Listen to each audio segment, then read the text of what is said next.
She grabbed my wrist at my own daughter's engagement party, leaned in close enough that I could smell the champagne on her breath, and told me that if I didn't sign the condo over to them by Monday, she would make sure I never saw my grandchildren. I didn't say a word. I just looked at her hand on my wrist until she let go. That was the moment I knew exactly what kind of person my daughter had chosen to marry, and I knew, standing there in the private room I had rented at the Fairmont in Vancouver, surrounded by people I'd invited and food I had paid for, that everything was about to change. My name doesn't matter.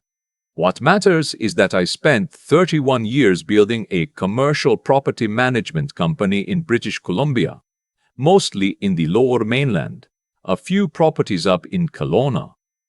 I started with one strip mall in Quadlam that everybody told me was a bad investment. I worked 7 days a week for the better part of a decade. I missed birthdays. I missed hockey games.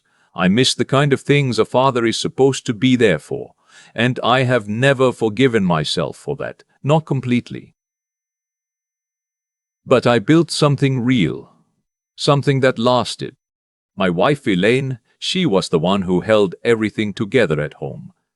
She was the one who drove our daughter to dance recitals and sat through parent-teacher nights and made sure there was always a hot meal on the table, even when I wasn't there to sit down to it. Elaine died of ovarian cancer 11 years ago. She was 54 years old. There is not a single day that goes by that I don't think about her. Our daughter. I'll call her my daughter throughout, because that's what she is to me, whatever has happened. She was 22 when Elaine passed. It broke her in a way that I think she never fully put back together. I tried. I tried to be present in the years after, to make up for the years I wasn't. I paid off her student loans from UBC without her asking. I helped her buy her first car. When she wanted to do a year in Portugal to figure herself out, I said, "Go, I've got it covered." I thought I was helping. I thought I was giving her the stability that grief tries to take away from you. She met him at a fundraiser in Yaletown 3 years ago. I'll call him my son-in-law, even though that title, like a lot of things, has since been revised. He was charming in the way that certain people are charming when they want something from you. He laughed at the right moments. He asked good questions. He had a firm handshake and remembered small details, the kind of thing that makes a person feel seen. I liked him at first. I want to be honest about that. I didn't have a bad feeling. I was relieved, if anything. My daughter seemed happy in a way she hadn't been in a long time, and that mattered to me more than anything else. He worked in finance. Corporate advisory, he said. He explained what he did in the kind of language that's designed to impress without actually saying anything. I nodded along. I own commercial properties. I understand how money moves. I also understand when someone is talking to the money in the room rather than to the person standing in front of them. But I told myself I was being cynical. I told myself this was what fathers do. They project fear onto the people their children love, because the alternative is letting go, and letting go is terrifying. So I extended the benefit of the doubt further than I probably should have. The engagement happened fast. 14 months after they met, my daughter called me from their apartment in Kitsilano, and she was crying, but happy crying, and she said, "Dad, he asked me." And I said, "Sweetheart, that's wonderful," and I meant it. I genuinely meant it. What followed was the first time I started to understand what I had walked into. Within a week of the engagement announcement, my son-in-law called me, not my daughter, him, to talk about the engagement party. He had a venue in mind, a guest list drafted, a catering package selected. He walked me through the cost breakdown the way a contractor walks a client through a quote. I sat at my kitchen table in West Vancouver with a notepad, and I wrote down the numbers. It came to just under $40,000 for an engagement party. I asked him what his parents were contributing. There was a pause on the line. His parents, he explained, were not in a position to contribute financially. His father had retired early due to health issues. His mother was on a fixed income. He said this in a tone that made it clear the conversation was expected to end there. I asked if a less expensive option might work just as well. He said he and my daughter had their hearts set on this particular venue, that it was important to start their life together the right way, and that he was confident I would want to be part of making that happen. I wrote a check. I don't know why exactly. Some combination of wanting to make my daughter happy and not wanting to be the obstacle. And maybe, if I'm being honest, some old reflex from the years when I was absent. The reflex that says money is how you show up when showing up in person wasn't always something you managed. I wrote the check and I told myself this was a one-time thing. It wasn't a one-time thing. Over the following 8 months before the wedding, I spent a combined total of just under $212,000. That number is not approximate. I have every receipt, every wire transfer confirmation, every email thread. The wedding venue was a restored heritage property in Victoria. The rehearsal dinner was at a waterfront restaurant in Sydney. The honeymoon was a private villa booking in the Maldives. There was a wedding dress, alterations, a second dress for the reception, a weekend bachelorette trip to Montreal, floral arrangements that a separate coordinator flew in from Toronto. My daughter's future in-laws attended the wedding for free, stayed in the block of hotel rooms I had reserved, and ate the dinner I had paid for. At no point did my son-in-law's family offer to cover so much as a taxi fare. I want to be clear about something. I did not do any of this under duress. Nobody held a gun to my head. I could have said no. I know that, but my daughter was happy, and every time I thought about drawing a line, I thought about Elaine, and I thought about the years I wasn't there, and I thought, just this once more. That's the thing about the pattern I was in. It's not dramatic. It's just erosion. One yes at a time. The engagement party was in April. The wedding was in September. It was, I will admit, a beautiful wedding. My daughter was radiant. She looked like her mother walking down the aisle.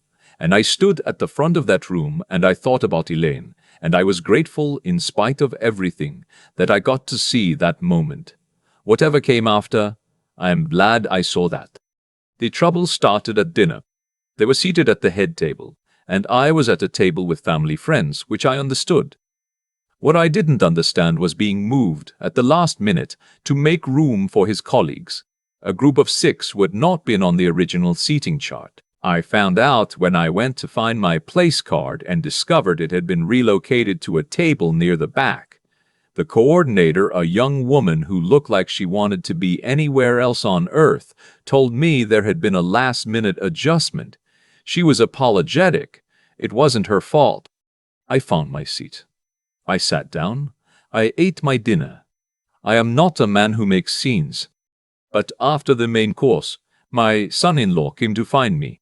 He pulled a chair from an empty table and sat beside me, and he leaned in close, and he said he wanted to discuss something practical. He said that with them now married, it made sense to start thinking about the future. He said that I was getting older. I was 63 at the time, and that it would be a relief to everyone if certain assets were transferred into a family trust before any health complications arose. He was very smooth about it. He used phrases like estate planning and asset protection and minimizing probate exposure. He was talking about my condo, the waterfront property in West Vancouver that I have owned outright for 19 years.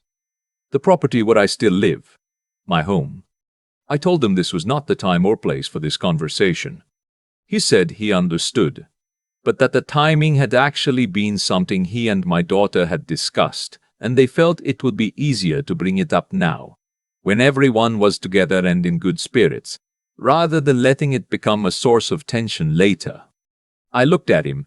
I looked at this man who I had just spent $212,000 on, sitting in a chair he had pulled up uninvited to a table I had been relocated to without my consent, at a wedding I had paid for, and I felt something settle into place inside me. Not anger, something quieter and colder than anger. I told him we would talk about it another time. I stood up to find my daughter. What happened next is the part that people find hard to believe. My daughter was near the bar with a group of her friends. I touched her elbow gently. I said, "Can I speak with you for a moment?" She turned and something in her face shifted. She had been expecting this. She knew what her husband had just said to me. I said I was a little surprised by the timing of the conversation. She said that, "We're just trying to plan ahead. You always say you want what's best for us."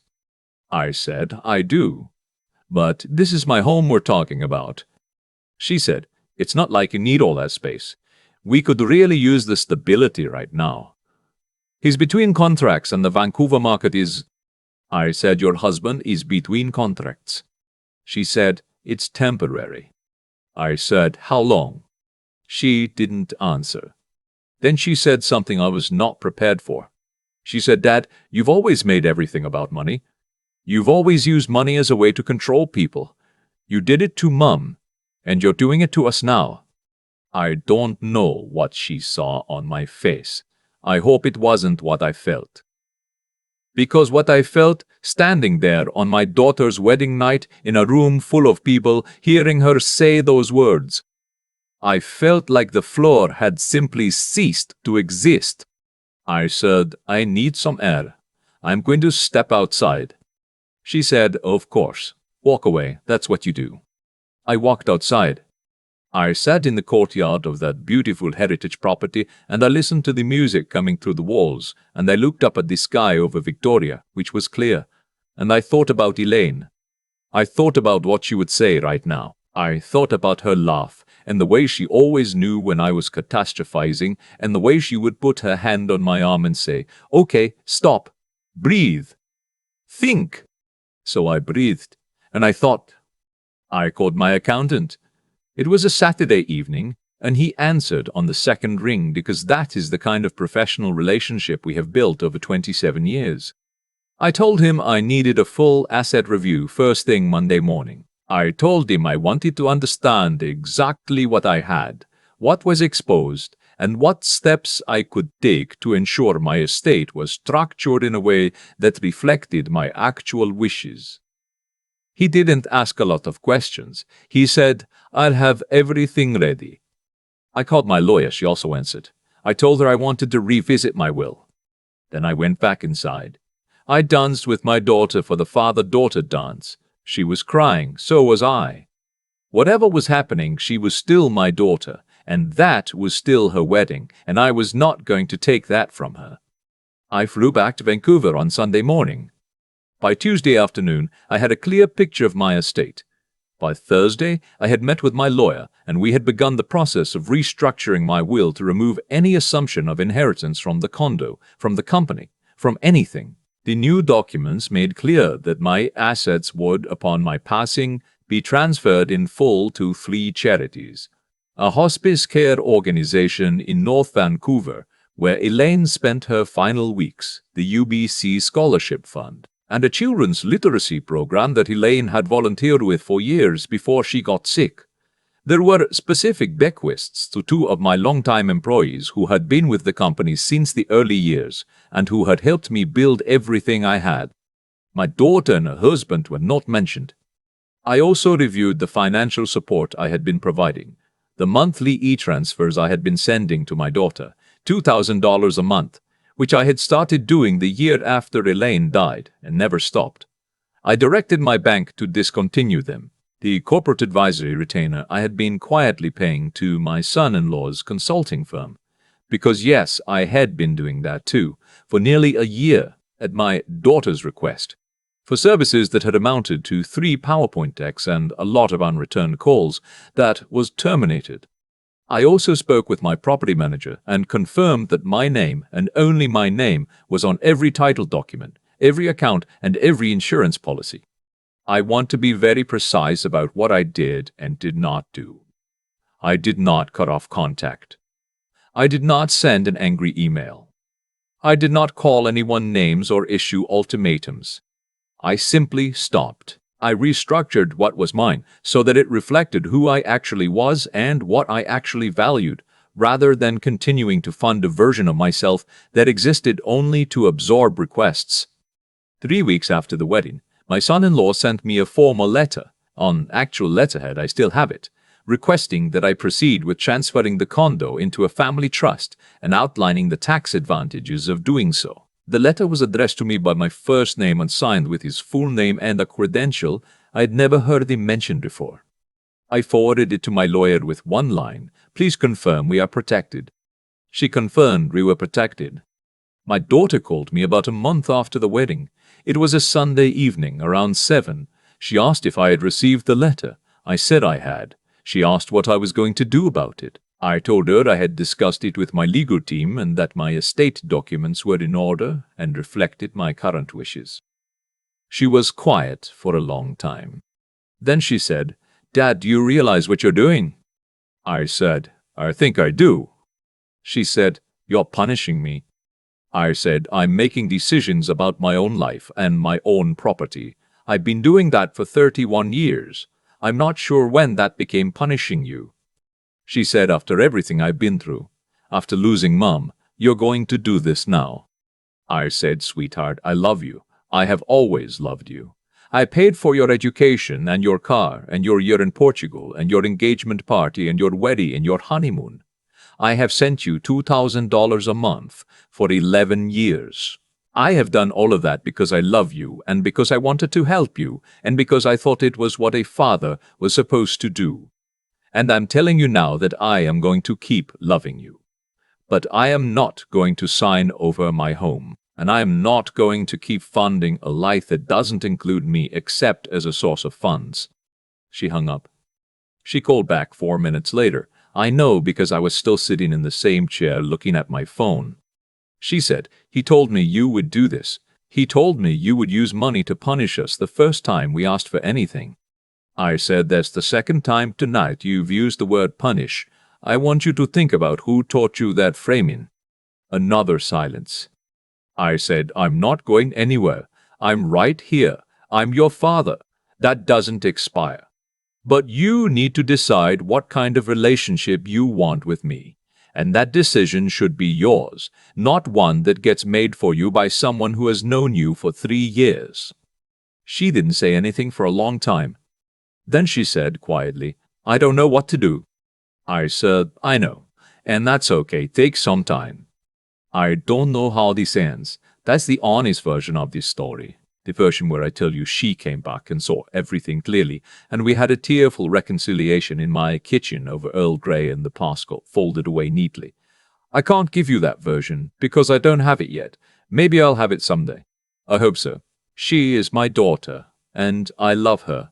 And there is a chair at my table that has her name on it every single Sunday, whether she knows that or not. What I can tell you is this. I was 63 years old, standing in a courtyard in Victoria, looking up at a clear sky, and I finally understood something I had been spending money to avoid understanding for a very long time. That providing for people and being valued by them are not the same thing. That guilt is not a financial instrument, even when it starts to behave like one. And that the most important estate planning document I ever signed was not the one my lawyer drew up last October. It was a decision I made, standing alone in that courtyard, to stop using my wallet as a substitute for the conversations I was too afraid to have. Elaine would have had those conversations years earlier. She always knew the difference between love and appeasement. I was a slower learner. But I got there. The condo is still mine. The company is still mine. The view from my kitchen window in the morning. The light on the water. The mountains when the clouds pull back. That's still mine, too. Some things a man is allowed to keep. I've thought a lot about the courtyard in Victoria. The music coming through the walls, the clear sky, the way the gravel looked under the lights. That's where I understood something I had been spending money to avoid understanding for a very long time. What happened between me and my daughter didn't come from nowhere. It grew slowly, over years, from a pattern I helped create. Every time I wrote a check, instead of having a hard conversation, I was teaching her something. I was teaching her that discomfort could be resolved financially, that love and payment were interchangeable. I didn't mean to teach her that, but intentions don't change what gets learned. That's the part I had to sit with. Not just what they did, but what I did, how I confused generosity with presence, how I let guilt about the years I worked too much turn into a kind of financial appeasement that didn't serve either of us. You can't buy back lost time. I tried for 11 years, and all I managed to do was blur the line between being a father and being a source of funds. When my son-in-law looked at me across that wedding table and saw an asset to be transferred, that didn't come entirely from nowhere either. I'd shown him repeatedly that asking worked. What I did on that Sunday night sitting in the courtyard was something I should have done much earlier. I stopped reacting and started thinking. There's a difference between those two things that I hadn't always respected. Reacting is fast and loud and satisfying in the moment, and almost always wrong. Thinking is slower. It requires you to be honest about your own role in how things got to where they are. It requires a kind of clear-eyed honesty that is genuinely hard when your heart is involved. I think about Elaine often when I consider all of this. She had that quality naturally. The ability to see a situation for what it was, not for what she wished it were. She would not have let things drift this far. She would have had the conversation years earlier, kindly but directly, the way she did everything. That kind of clarity, knowing what you value and being willing to say so out loud, even when it costs you something. That's not a personality trait you're born with.